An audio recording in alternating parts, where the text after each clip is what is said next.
حضور علیہ السلام نے ایک مرتبہ فرمایا کہ تم جو آپس میں یہ تمہارا جو معاملہ ہے کہ سفر میں رکتے ہو تو پھیل جاتے ہو، یہ تمہارا معاملہ اچھا نہیں، یہ شیطانی عمل ہے۔ پوچھا حضور پھر کیا کریں؟ کہ سفر میں جب بھی رہو اور تمہیں رات میں کہیں ٹھہرنا ہو تو ساتھ میں ٹھہرو، تتر بتر مت ہوا کرو۔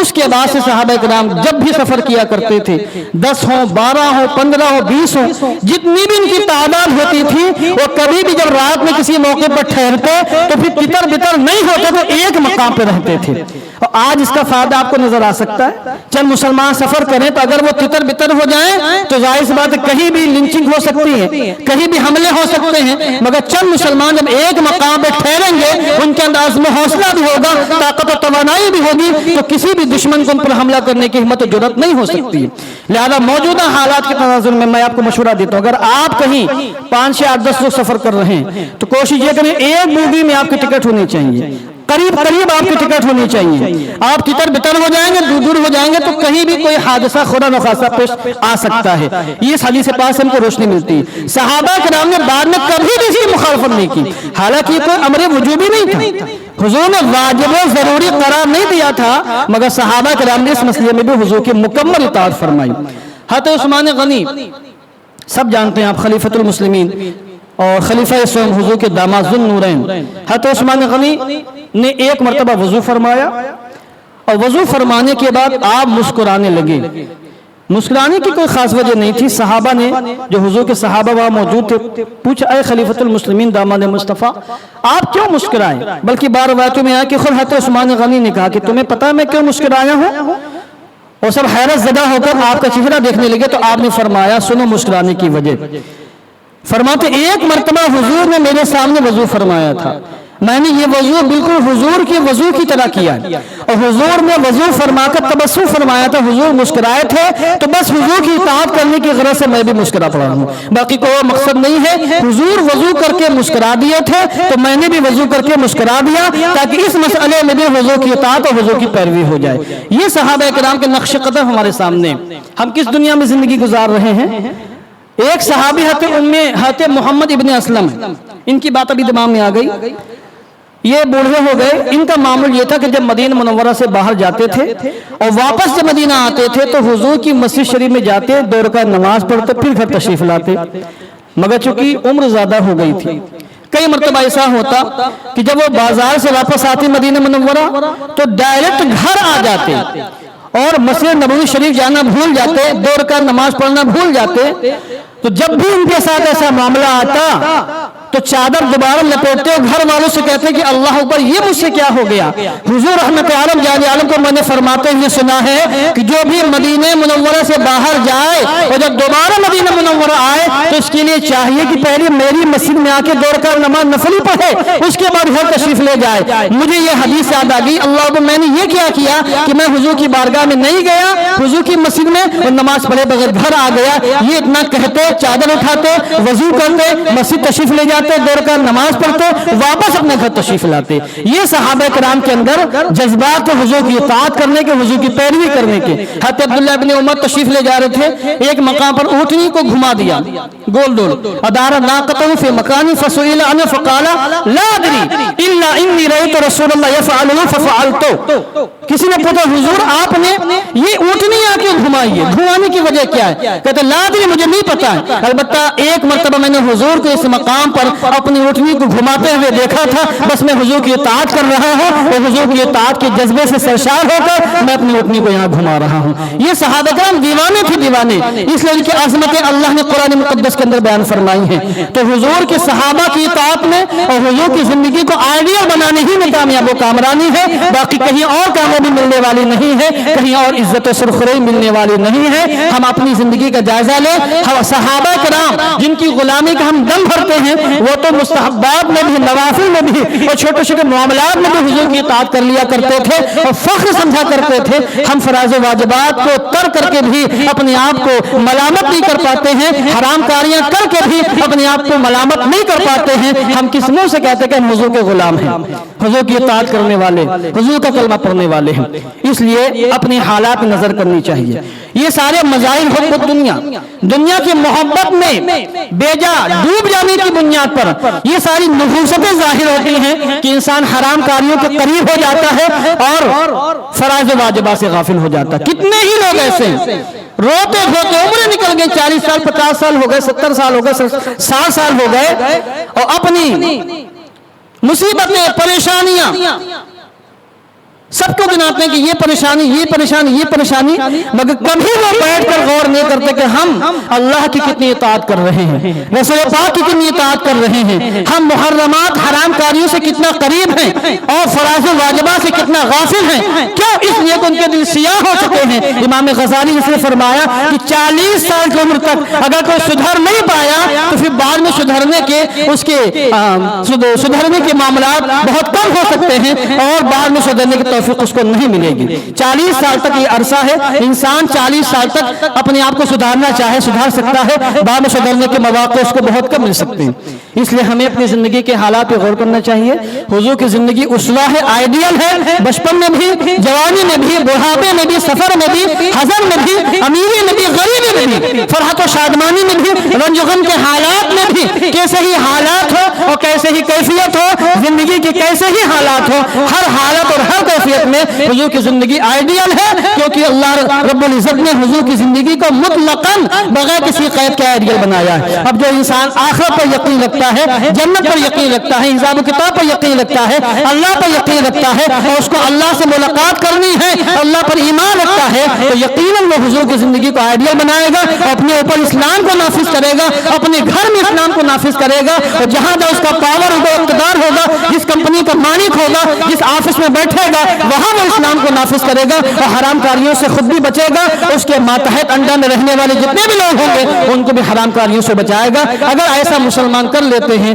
تو ہو سکتا ہے کہ ہماری عظمت رفتہ واپس آ جائے، اللہ کی رحمت متوجہ ہو جائے اور اس طرح کی مصیبتوں سے ہم کو نجات مل جائے۔ دعا کرتا ہوں کہ اللہ عز و جل ہم سب کو نیک صالح بنائے اور حضور کی زندگی کو اپنے حق میں آئیڈیل بنانے کی توفیق عطا فرمائے۔